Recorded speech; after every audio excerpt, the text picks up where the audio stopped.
ஸ்ரீ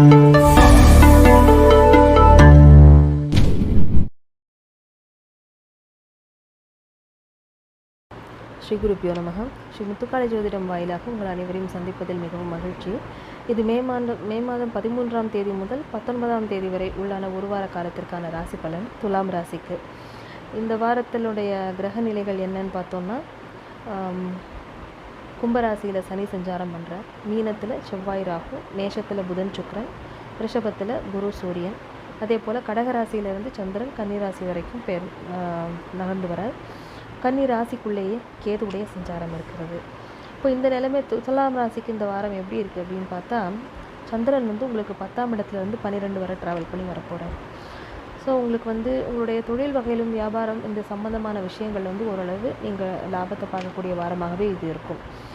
குடும்பத்திற்காகவோ இல்லாட்டி உங்களுடைய பார்ட்னர்ஷிப்பில் ஒரு இன்வெஸ்ட்மெண்ட்டுக்காகவோ நீங்கள் ஏதாவது லோன் எல்லாம் வாங்கணும்னு நினச்சிங்கன்னா அதை நீங்கள் நிறைவேற்றிக்கலாம். அந்த மாதிரி கடன் தேவைகள் ஏற்படக்கூடிய காலகட்டம் இது. உங்களுடைய ராசிநாதனான சுக்கிரன் சம சப்தம பார்வை 7ஆம் இடத்துல உட்காந்து புதனோடு சேர்ந்துருக்கார். அங்கேருந்து உங்களோட ராசியவே பார்க்குறார். அப்போ ரொம்ப ஒரு ரசனையோட, ஏற்கனவே ராசிக்கு உங்களுடைய இதில் சந்திரனும் இருக்கார் இல்லையா, அதனால் அவரை பார்ப்பார், உங்களுடைய ராசியை பார்க்குறாரு. அப்போ என்னாகும், உங்களுடைய ஒரு நல்ல ஒரு ரசனையோட இந்த வாரத்தை நீங்கள் ஆரம்பிப்பீங்க. ரொம்ப எல்லாத்தையுமே நல்லா என்ஜாய் பண்ணுற மாதிரி ஒரு நல்ல ஒரு இந்த மூடில் நீங்கள் இருப்பீங்க. நல்ல வாழ்க்கையே நமக்கு அனுபவிக்கிறது தான் இருக்குது அப்படிங்கிற மாதிரி நல்ல நிறைய ட்ராவலு, நல்ல ஃபுட்டுக்கு செலவழிக்கிறது, அலங்காரம், ஆபரணம், அந்த மாதிரியான ஒரு ஃப்ளோ தான் இருக்கும் உங்கள் மைண்டில். இப்போ புதனோட சேரும்போது என்னாகும் அப்படின்னா, நிறைய பேருக்கு எதிர்பாலினத்தவருடன் ஒரு நட்பும் உருவாகும். அதில் நீங்கள் கேர்ஃபுல்லாகவும் இருக்கணும் அதே சமயத்தில்.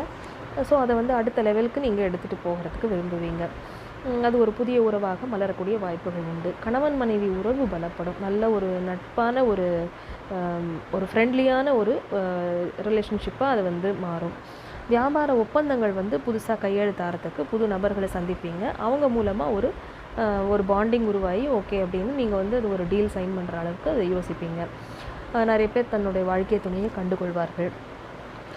உங்களுடைய அதாவது மற்ற விஷயங்கள்னு பார்க்கும்போது, உங்களுடைய ஆரோக்கிய விஷயங்கள்னு பார்க்கும்போது 6ஆம் இடத்துல செவ்வாயும் ராகுவும் இருக்கிறதுனால கொஞ்சம் வயிற்றில் ஏதாவது சின்ன சின்ன தொந்தரவுகள் விலகும்.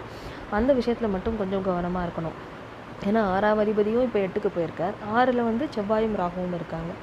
அப்போ ஏதாவது ரத்தத்தில் இருக்கிற அந்த இதெல்லாம் சரியாக இருக்கான்னு ஒரு செக்கப் பண்ணிக்கிறதோ, இல்லாட்டி அஜீரண கோளாறுகளுக்கு மருந்து எடுத்துக்கிறதோ, அந்த மாதிரியான சில விஷயங்களை கொண்டு விடும். அது நீங்கள் ப்ராப்பர் கேர் எடுத்துக்கிறது நல்லது. மற்றபடி ஜென்ரலி குரு அஷ்டம குருவாக போயிட்டாரேன்னு சொல்லிட்டு பயப்படுறதுக்கு எதுவும் கிடையாது. அது ரொம்ப மோசமாக நம்ம யோசிச்சுக்க வேண்டாம். உங்களுடைய ராசிநாதனும் ஓரளவு இதில் இருக்கிறதுனால ஒன்றும் கவலைப்பட வேண்டாம். அதே போல் 12ஆம் இடத்துல இருக்கிற கேது என்ன பண்ணுவார்னா, அமைதியான உறக்கம் இல்லாமல் அதை கொஞ்சம் டிஸ்டர்ப் பண்ணுவார். ஏதாவது ஒரு மனக்கவலைகள், எதையாவது பற்றி யோசிச்சுட்ருப்போம்.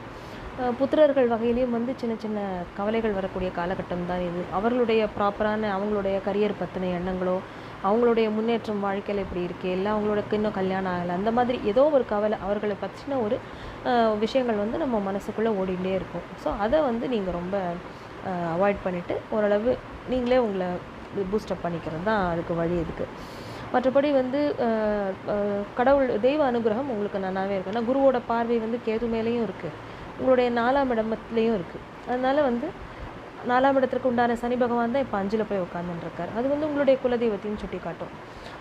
அதனால் குலதெய்வ வழிபாடு ஏதாவது பாக்கி வச்சுருந்தீங்கன்னா அதை பண்ணுங்கள். குலதெய்வ கோவிலுக்கு போயிட்டு வாங்க, உங்களுடைய வேண்டுதல்களை நிறைவேற்றிக்கோங்க. இந்த மாதிரி பண்ணும்போது கொஞ்சம் மன அமைதி காணலாம். மற்றபடி இது ரொம்ப ஒரு ப்ராப்ளமான ஃபேஸ்லாம் சொல்கிறதுக்கு எதுவுமே இல்லை.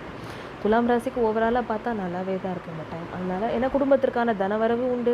உங்களுடைய என்ன சொல்ல, நீங்கள் பண்ணுற விரயங்கள் சுப விரயங்களாக தான் இருக்கும். ஃபேமிலிக்காக ஒரு செலவு தான் நீங்கள் பண்ணுவீங்க. ஏதாவது ஒரு சொத்து வாங்குவீங்க, இல்லை மனைவிக்கு ஏதாவது சுப செலவுகள் பண்ணுவீங்க, குழந்தைகள் வகையில் பண்ணுவீங்க, அப்படி தான் இருக்கும். அதனால் ஒன்றும் பெருசாக ஒரி பண்ணுறதுக்கு எதுவும் இல்லை.